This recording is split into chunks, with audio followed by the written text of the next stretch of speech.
ওই মাটি পোড়াই পোড়াই বানাইছিলাম ইট দিয়া বানাইছিলাম ইমারতের ভিতরে আমার ইট দিয়া বানাইছিলাম দেহ ঘরের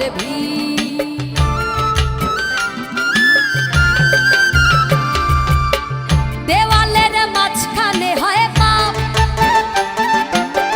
পাপ করার লাইগা আল্লাহ বানায় নাইয়া সাপরে আমার পাপ করার লাইগা আল্লাহ বানাই নাইয়া সাপ একটা মাটির পুতুল ভেঙে দেখ মাটি হবে রে